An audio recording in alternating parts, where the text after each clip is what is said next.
friend. You're my best friend.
Well, howdy guys. Welcome to the Women of FWA's Live. We're going to be talking about streamlining processes and procedures and why they're crucial for efficiency and success. And I've got Chance, Roy, and Drew.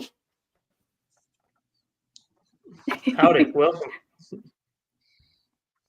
Hey everybody.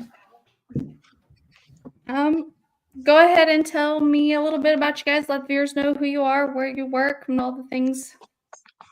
Yeah, so I'm Chance Roy. I own Cajun Fencing. I am kind of or sort of the operations manager, and I say that because we know one day you might be the ops, next day you might be the installer, right?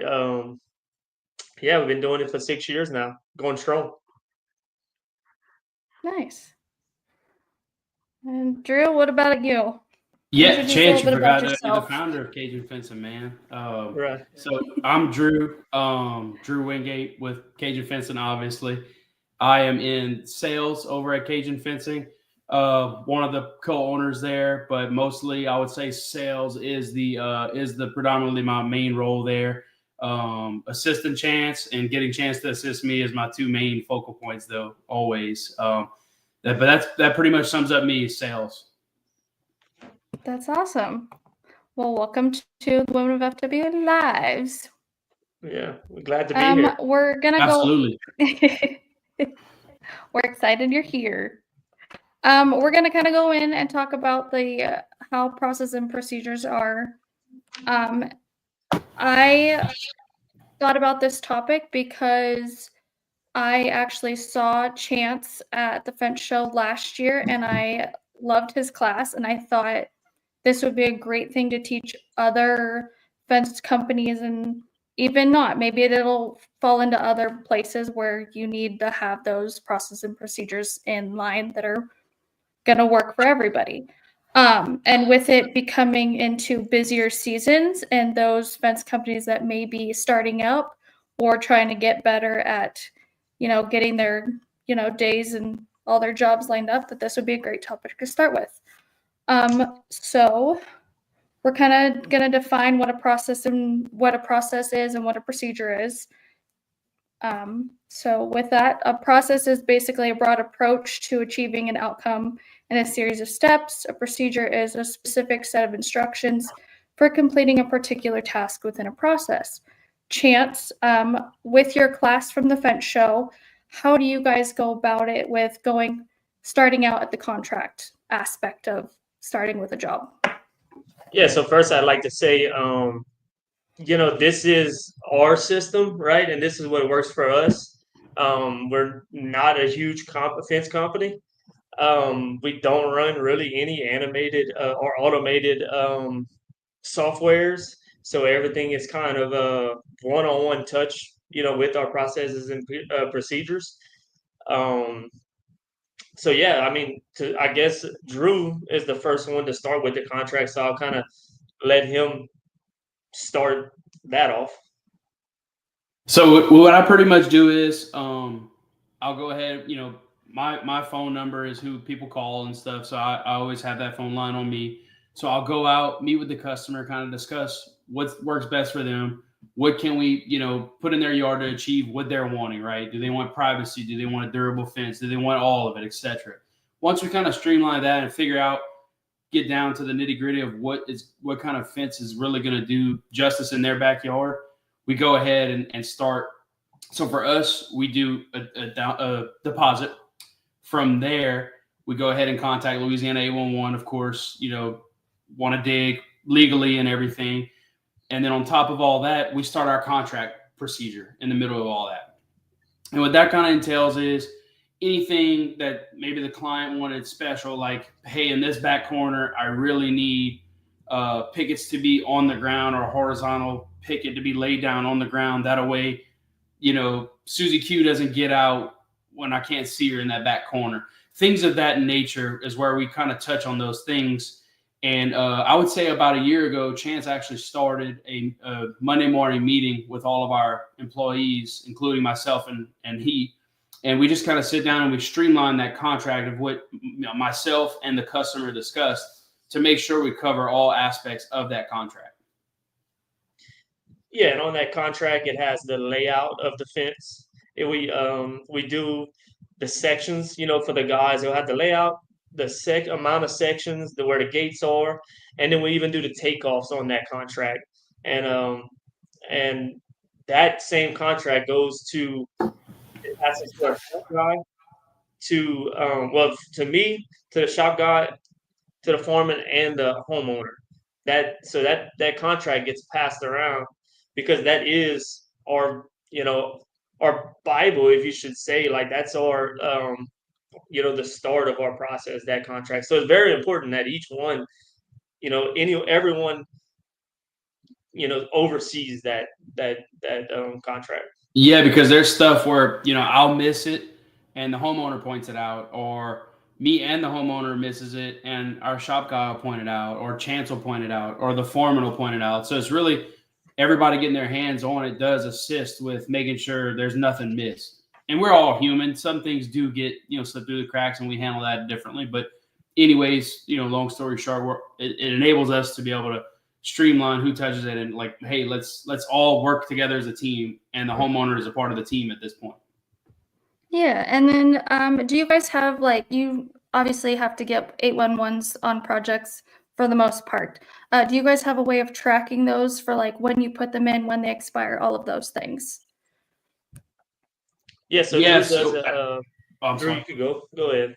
Okay, so I would say about 95 to 99% of the 811s, I'm putting them in. So we actually, right when we moved to our new facility last year, one of the first things we did was the one of the wall. Chance and I shared office, and one of our walls is literally a marker board, and everybody gets a name, and it has all kind of details of what kind of fence they're getting, where their materials ordered, do we have a tear down associated with it, do they have stain, any special requests, property line issues. And one of those lines, well, actually 2 columns, is the 811 start date, when we can actually go out and dig, and then when it's going to expire. So we review that every Monday, Wednesday, and Friday to ensure, because you can't just call 811 and get a ticket, ready to go for the next day. They say 2 business days, but it's almost like it's 3.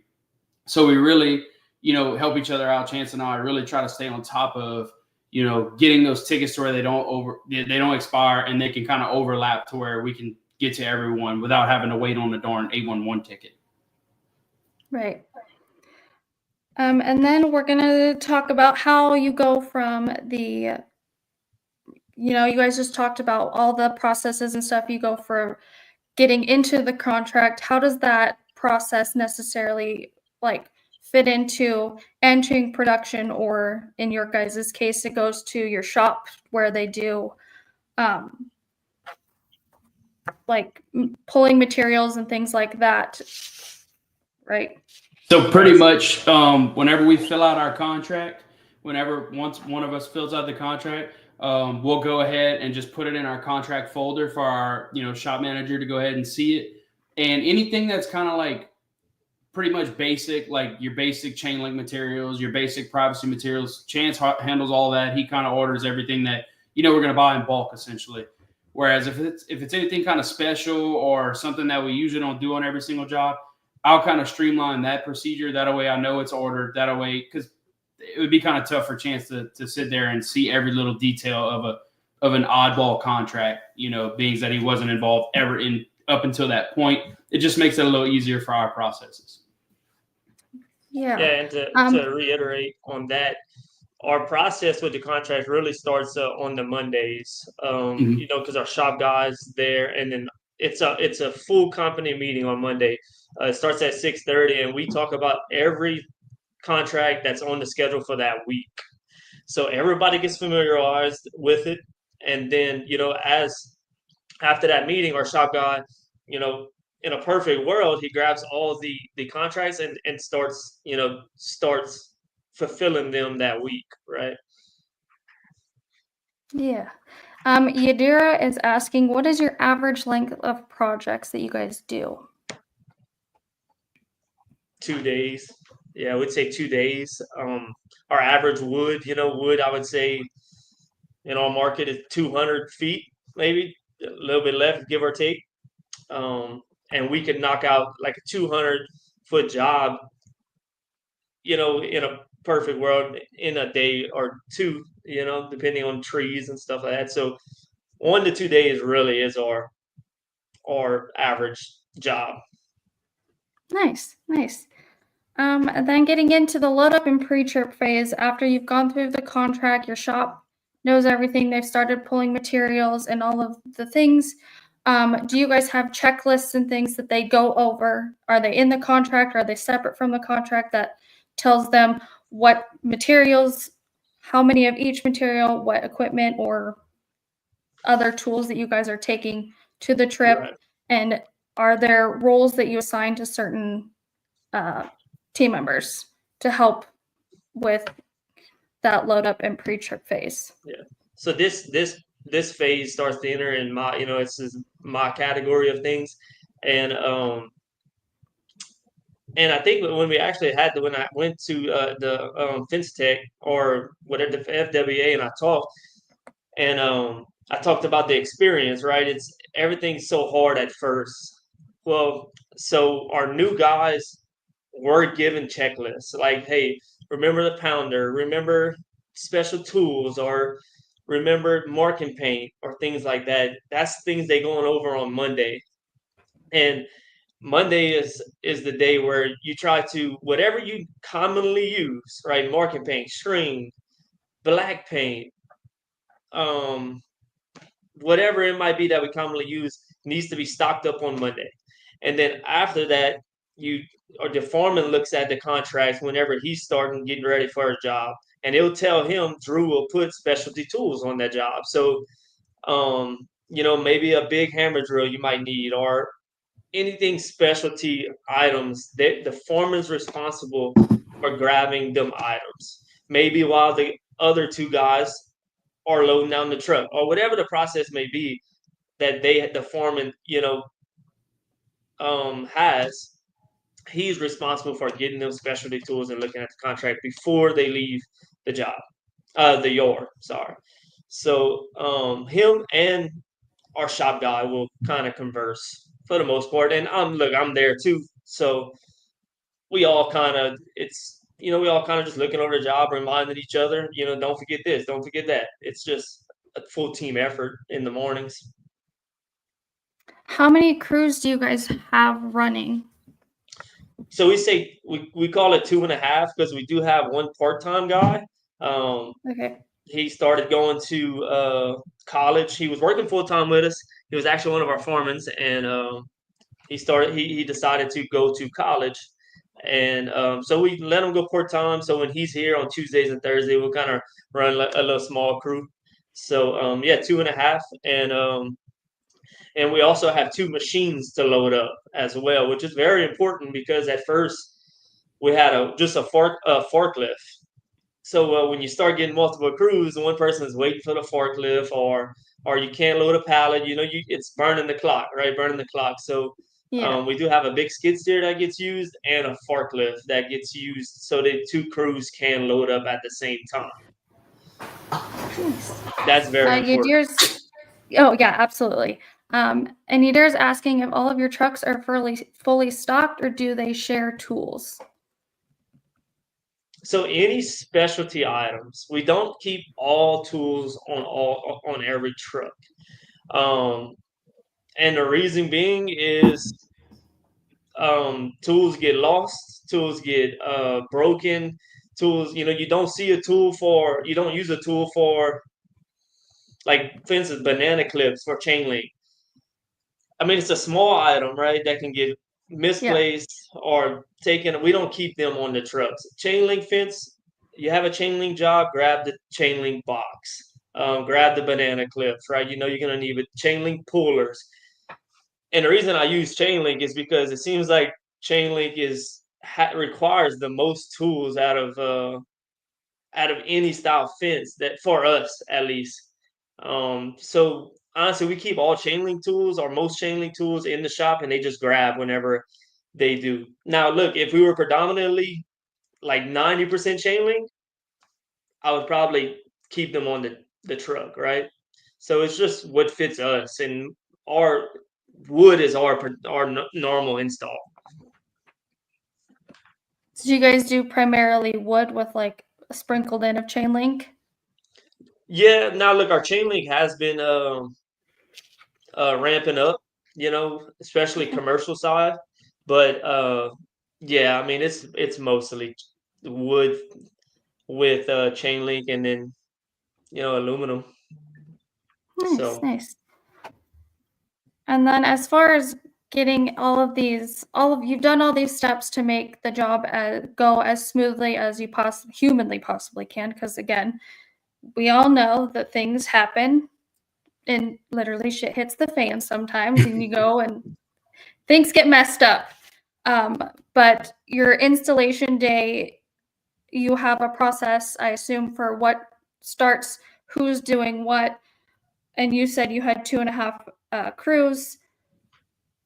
So each crew has their own like job per person on the job that does who will be doing this, that, and the other, correct? So like Right. So you have your foreman, and then you Yeah. have your other team members. Right. And so we have a foreman. They start off the job by obviously lining the string out, marking the hose. But I mean, we're pretty blessed with some damn good foremans. So they really just do it all, right? I mean, they do their job plus some. They right there pounding the post with the guys. I mean, I don't think, and I do think this comes with experience. Like, if I had a brand new crew, maybe I'd want, one person, you're just gonna pound post today. And look, but our crew's been here, for over a year, most of them. So it's like, look, they all know how to do each fence is privacy fence. They all know how to do each step. So it's like, just fall in line, be efficient, obviously, but you know, if you're gonna do 2x4s, cool, go do 2x4s today. That's fine. We don't have standard, I guess, job roles. It's not, hey, you're gonna pound post every day. We do want people to, flourish in everything, right? I mean, learn it all, do it all, and then be a foreman. Be our next foreman. Right. Now, And then entry level guys, to take that back, Right. entry level guys, you're not gonna put them, doing the most skilled things, obviously, but we do like to work them up. Hey, today you might be pounding post with one of the guys. Tomorrow you might be running 2x4s, or whatever the case may be. We do want everybody to have to develop the skill of fence. Right. You want them to work their way up the ladder rather than just being stuck in one spot. Right. And look, that does come with some problems sometimes, because you do have to, sometimes you got to slow it down a little bit. Somebody might be learning, vinyl is not huge in our market. So we only touch vinyl I don't know, Drew, what you think? 10 times? Man, maybe 10 times a year. Yeah. You know, each year is growing, but it's very slow. Right. So we might, a guy might only, we have 2.5 crews, so they might only touch vinyl 5 times. So you might have to, teach them the process over again the next time that they touch it. So it is, you have to juggle with that a little bit. Right, for sure. And then, do you guys have any tips or anything you'd like to share to our viewers about how they can get better at streamlining all of their processes and procedures for their jobs the way you guys have? Because this conversation has been great. You guys clearly have a really good foundation for how you guys manage your jobs on a day-to-day basis. So yeah. I'll say we found, so we, like Chance kind of touched on earlier, we tried the Fence Cloud, we tried all, different softwares, and none of them really fit our forte of what we were looking for. So we just went back to the old drawing it out, grabbing a ruler, making it nice and neat. We utilize Company Cam a lot to get actual photos and layouts of where we want these fences. And that kind of works for us because we found we do have a lot of special requests from homeowners that just was kind of hard to integrate with software systems. So I would say that was our tip. Like, really and truly, don't try to force something. If it's not working, it's okay. Just move on to the next thing and really find what works for you, because that's what we did. We found what works for us. Nice, Yeah, nice. I mean, don't get software broke, right? I mean, it takes a lot of time to set up these softwares, and look, as you grow, you do need these automated systems or these softwares, but don't let the software rule you, right? I mean, we wasted a bunch of time and it just not even work out for us in different softwares. So just grow slowly in that aspect of things, and don't be scared to keep it old school too, Yeah, we integrate a little bit of new and old. That the Company Cam integrates with our handwritten stuff.